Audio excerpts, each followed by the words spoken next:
And according to was it Carl Crawford, who was Megan Thee Stallion's label CEO, he said that Megan was upset because Kelsey was reaping the benefits of her celebrity and sleeping with all these celebrity guys that she also wanted to sleep with. So she went behind Kelsey's back and slept with Tory Lanez. He say the way that thing move, it's a movie. I told that boy we gotta keep it lowly, me the room key.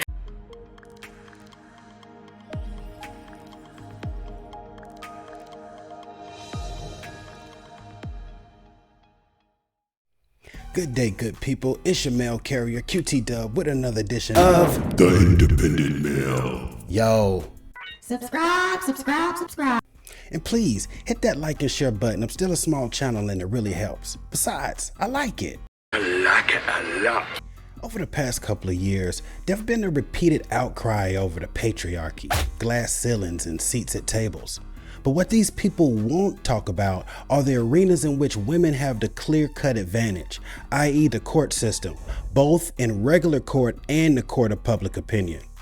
I happened to catch a live from JR Wisdom yesterday, shout out to the Wiz, and he was covering the newly released affidavit from the driver in the Meg Thee Stallion Tory Lanez case.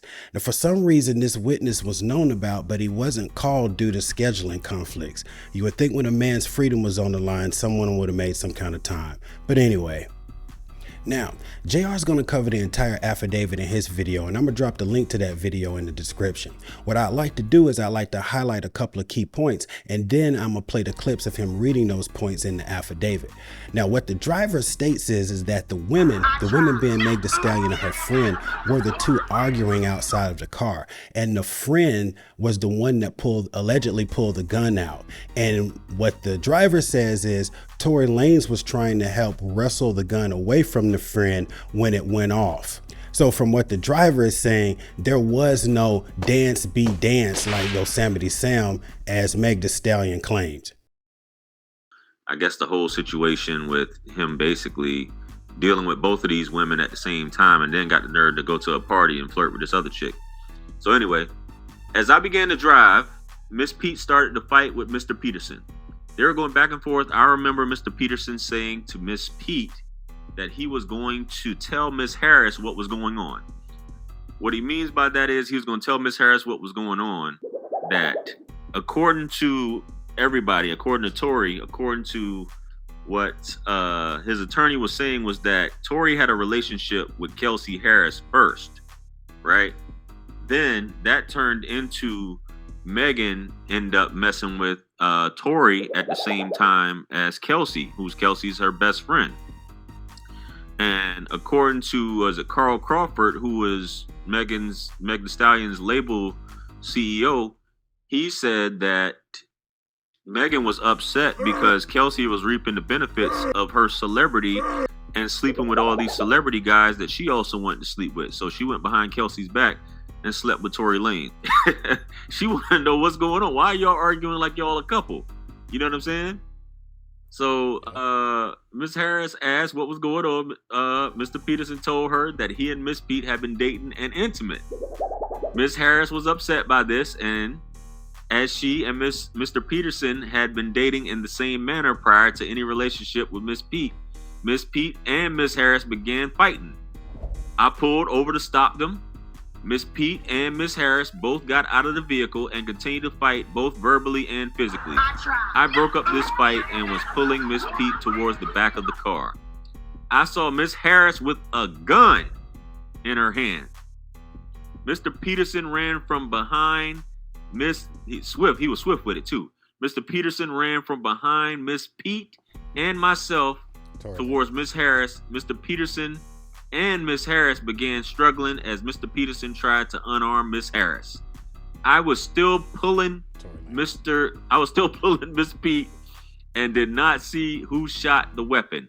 I was lucky I was not harmed, and in my opinion, Miss Pete was also fortunate. The whole incident happened so quickly within just a couple of minutes. Yo, immediately after getting off JR's live, MTR, Mediocre Tutorial and Reviews, posted a video released by the judge in the Jonathan Majors trial. It shows Majors trying to put his girlfriend back into an Uber after an argument and literally running from her. She later goes out to a club while he spends a night at a hotel. The next morning, he discovers her passed out in his closet, but he's not sure if she's passed out or if she's not with us. He immediately calls the police. You actually get to see the police body cam when they discover the body. I'm glad the judge released this now. However, we've known Majors to have been accused of DV for a year. This information probably would have helped in the court of public opinion. Regarding the Jonathan Majors trial has been released, showing a scuffle between the actor and his then girlfriend in a foot chase shortly thereafter. The judge has kept a tight lid on all of the evidence being presented in the court over these past couple of weeks, but on Wednesday, he popped the lid open and released it all to the media, including key footage the prosecution has been showing to the jury to prove their case. You can see here a picture of the video in question, Jonathan Majors being on the right side with Grace Jabbery on the left. Majors eventually makes his way back and passes the group, with Jabbery spotting him, and he strolls by them, seemingly telling her to stay back and to stay away. She attempts to talk to him, but he continues down the street, and she follows him yet again. Eventually, the two separate. Majors goes and stays the night at a hotel, and Jabbery goes out to a nightclub. She alleges that the injuries occurred during this whole sprint away from the car. So for her to go to a nightclub after she was injured makes no sense. But let's proceed. As reported, Majors called 911 the next morning for a suspected.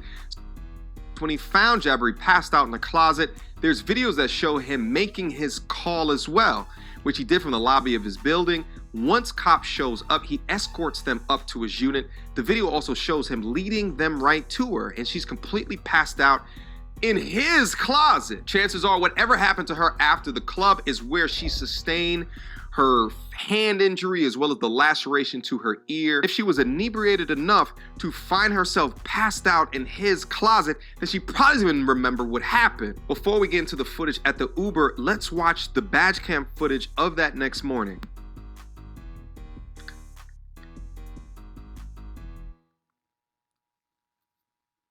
All right, doesn't seem like there's sound associated with this. See the date up here, 325. Ballin'. Of course. We got 3 or 4 stories.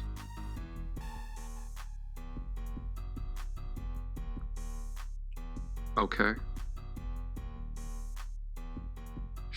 Sheesh. Nice. It's gotta be a $10 million condo. Okay. For sure. Okay. Is she on the ground? Yeah, she's on the ground right now. What appears to be in his master bedroom. Wow. Wow. Wow. Wow. Wake up, put on a performance.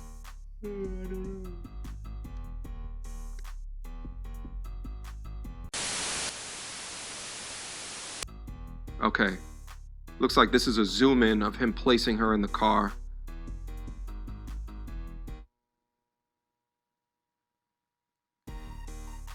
Yeah.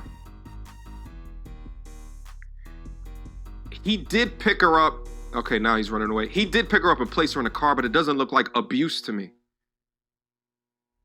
Okay, now he's running away from her. He's out.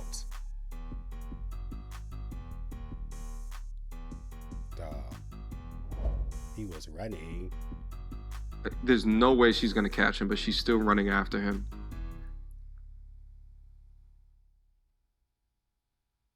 Wow. Still running. Wow. Whoa, look both ways, mama. But this is where she starts having a conversation with the people that she randomly met that eventually took her out to a club later on. You can see her here complaining about Jonathan Majors, and the people standing next to him are like, wait, Jonathan Majors, the actor? Okay. Yeah, it looks like it's similar. So then you see her back again, still tailing him. Looks like it was the next block over. Here's my question. When men are defending themselves against women, why do important details that may be damaging to women seem to conveniently always be left out in the court of public opinion? And in some cases, actual court, like in Tory's case. I don't know, man. Sometimes it seems like a guy has a better shot at defending himself against Jesus than a woman's accusations. See Johnny Depp. Look how much time, energy, and resources he spent just defending himself. Who has time for that? But anyway, good people, let me know what you guys think. Am I reading a little bit too much into this, or do we have to have realistic limits on believe all women all the time? Until next time, peace and stay informed.